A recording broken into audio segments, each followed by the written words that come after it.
안녕하세요, 단테입니다. 오늘은 내비게이션 카드를 사용하여 개선 작업을 진행하겠습니다. 라우터.js 파일을 여셔서 메타라고 하는 키값을 각 라우터의 배열의 아이템에 작성합니다. 이 메타데이터는 각 페이지에서 공통적으로 참조할 수 있는 데이터를 넣을 수 있는 공간인데요. 지금 페이지 이동 시마다 탭네임이라고 하는 헤더 값이 변경되지 않고 있습니다. 이것은 베이스 레이아웃에 저희가 탭네임이라고 하는 글자를 하드코딩 했기 때문인데, 이를 메타데이터를 사용하여 변경할 수 있습니다. 페이지 타이틀 키값을 사용하겠습니다. 그리고 페이지 타이틀과 더불어 즐겨찾기 페이지 같은 경우는 로그인을 한 유저만 볼 수 있게끔 하려고 하는데요. 그래서 메타데이터의 리카이어스라고 하는 페이지마다 인증이 필요한 페이지와 필요하지 않은 페이지를 구분하겠습니다. 서치 페이지는 리카이어스가 필요 없습니다. 개별 페이지 또한 리카이어스가 필요 없습니다. 즐겨찾기 페이지만 리카이어스를 설정하겠습니다. 뷰 라우터에서는 세 가지의 내비게이션 카드를 사용할 수 있습니다. 첫 번째는 지금 사용할 라우터 객체에 설정할 수 있는 before each와 같은 글로벌 내비게이션 카드인데요. 이것은 라우터 내부에서 각 패스를 이동할 때마다 이 before each 구문을 사용하여 특정 로직을 실행할 수 있게끔 해주는 글로벌 내비게이션 카드입니다. 이 내부에서는 지금 유저가 이동할 패스와 유저가 현재 있는 패스, 그 다음에 다음 페이지로 이동할지에 대한 여부를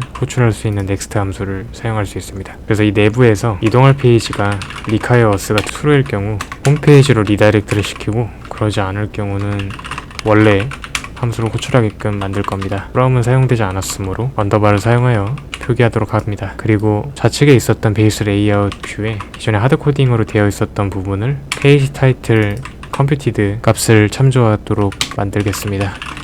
페이지 타이틀 함수 내부에 라우트 객체 내부에서 페이지 타이틀 값을 참조하도록 합니다. 네, 이렇게 하면은 잘 동작하는 것을 볼 수 있는데요. 코드 테이블에서는 코드 테이블과 서치 페이지, 그 다음에 페이보릿 페이지는 접근이 되지 않고 각 페이지마다 타이틀도 다르게 적용되는 것을 확인했습니다. 네, 두 번째로 개선할 점은 이 테이블에서 각 로우를 눌렀을 때 개별 페이지로 갈 때까지 데이터 패칭을 하지 않고 페이지 진입 시 데이터 패칭을 하고 있습니다. 그래서 이 부분을 각 페이지를 눌렀을 때 미리 데이터 패칭을 하고 데이터가 완전히 준비되었을 때 보여줄 수 있도록 하려고 합니다. 이를 적용시키기 위해서는 글로벌 내비게이션이 아니라 각 라우트별로 내비게이션 카드를 작성할 수 있습니다. 이것을 per 라우트 카드라고 합니다. 이 각각의 라우트 카드에서 데이터를 가공하여 이 라우터가 담당하는 이 컴포넌트의 프롭스를 전달할 수 있습니다. 전달할 때는 파라미터로 라우터 객체를 잡아 원하는 프롭스 이름을 작성해 주면 됩니다. 우리는 쿼트라고 하는 메타 변수를 사용하여 프롭스로 전달할 겁니다. 이 내부에서도 before enter 라고 하는 키값을 사용할 수 있는데요. 이 함수 또한 to, from, next 인제값을 가질 수 있습니다. 그리고 아까 마찬가지로 from은 이전에 있었던 페이지 정보를 나타냅니다. 만약에 유저가 페이지 간의 이동이 아니라 URL을 통해 직접 들어오게 된다면 그때는 from.name에 빈값이 노출되게 됩니다. 그래서 URL로 들어왔을 때만 아까 해당 페이지로 들어갔을 때 로딩바가 뜨게끔 하고, 그렇지 않을 경우에는 여기서 데이터를 미리 받아와서 로딩바가 노출되지 않게끔 할 겁니다. 그래서 from.name이 있다는 얘기는 URL을 통해서 들어온 게 아니라 이 테이블에서 각 컴포넌트를 눌러서 들어갔다는 말이 되므로 이 경우에만 미리 데이터를 호출하여 프롭스로 전달하겠습니다. 이렇게 받아온 쿼트 데이터를 to 메타의 쿼트에 담아줍니다. 그리고 각 개별 페이지의 페이지 타이틀은 그냥 쿼트 페이지라고 말하는 것이 아니라 어떤 사람이 명언을 했는지에 따라 이 명언을 얘기한 사람의 이름을 타이틀에 명시해주면 좋을 것 같은데요. 그래서 데이터를 받아왔을 때 페이지 타이틀을 쿼트에 어더로 영명해줍니다. 이런 처리가 다 끝났으면 next 함수를 호출하여 기존에 동작했었던 것과 동일하게 동작하도록 보장해줍니다. 이렇게 프롭스로 쿼트 뷰에 쿼트 프롭스를 전달했으니 쿼트 뷰도 변경을 해줘야 됩니다. 프롭스를 받을 수 있게요. 지금 프롭스를 정의한 부분이 없는데요.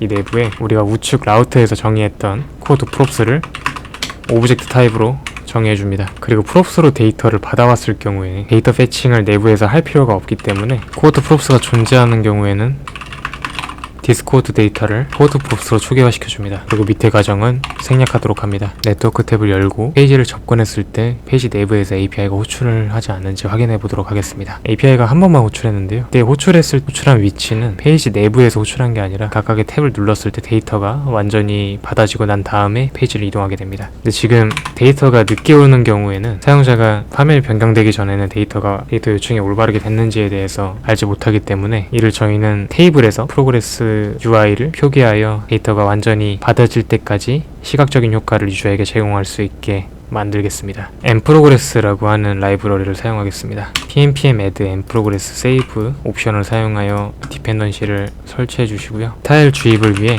main.js에 index.css에 동일한 위치에 nprogress.css를 설치해 줍니다. 그리고 이 nprogress는 import nprogress from nprogress를 통해서 접근할 수 있고요. 프로그레스 바를 보여주기 위해서는 데이터를 호출하기 전에 nprogress에 스타트 함수를 호출해주고 nprogress를 꺼야 될 때는 nprogress에 던 함수를 호출해주면 됩니다. 만약 데이터가 호출될 동안에 에러가 발생하거나 하면 nprogress start는 호출이 되었지만 nprogress 던은 호출되지 못할 수가 있기 때문에 항상 페이지를 이동하기 전에 nprogress가 꺼지게끔 글로벌 라우트 내비게이션을 사용하여 nprogress를 종료해 줄 수 있습니다. 네, 이렇게 하고 다시 UI를 보면 위에 지금 프로그레스 바가 도는 것을 볼 수 있는데요. 그래서 유저한테 시각적인 정보를 같이 제공했습니다. 그리고 URL로 직접 접근해서 들어왔을 경우는 기존에 우리가 만들어 쓰던 로딩 바가 잘 뜨는 것을 확인할 수 있습니다. 이렇게 URL로 직접 접근한 다음에 랜덤 명언 찾기를 하면 정상적으로 작동하는 것을 볼 수 있는데요. 저희가 지금 작업한 거에는 한 가지 맹점이 있습니다. URL을 통해서 개별 페이지를 이동하여 랜덤 명언 찾기를 누를 때가 아닌 테이블에서 접근을 한 다음에 랜덤 명언 찾기를 누를 경우에는 URL은 변경되지만 화면이 변경되지 않는 문제가 있는데요. 이 created 내부를 우리가 살펴보면 created 함수가 호출됐을 때 콘솔 로그가 실행되게끔 로그를 찍어 보겠습니다. quote props가 없을 때는 밑에 함수가 호출되고 지금 테이블에서 각 항목을 눌렀을 때는 quote props가 이렇게 적용이 되는데요. 문제는 같은 페이지 간에서 이동을 할 때는 기존에 만들어 놨었던 quote props가 그대로 유지되기 때문에 이 밑에 있는 함수들이 호출이 되지 않습니다. 그래서 URL만 변경이 되고 데이터는 변경되지 않는 것인데요. 이 disquote props는 컴포넌트 내부에서 초기화되거나 업데이트 되는 게 아니라 글로벌로 설정한 이 라우트 내부에서 업데이트 되기 때문에 컴포넌트에 들어온 순간 이 밖에 있는 이 글로벌 라우트는 이 라우터 안에서 per outer 가드로 설정한 이 before enter 내비게이션 가드는 호출되지가 않습니다. 그래서 이 부분은 다음 시간에 저희가 다른 방법을 사용해서 방금 전 플로우와 같이 테이블을 통해서 들어와서 랜덤 명언 찾기를 눌러도 동작하게끔 설정해 보도록 하겠습니다. 오늘은 글로벌 라우트 가드와 per outer 가드에 대해서 알아봤습니다. 시청해주셔서 감사합니다.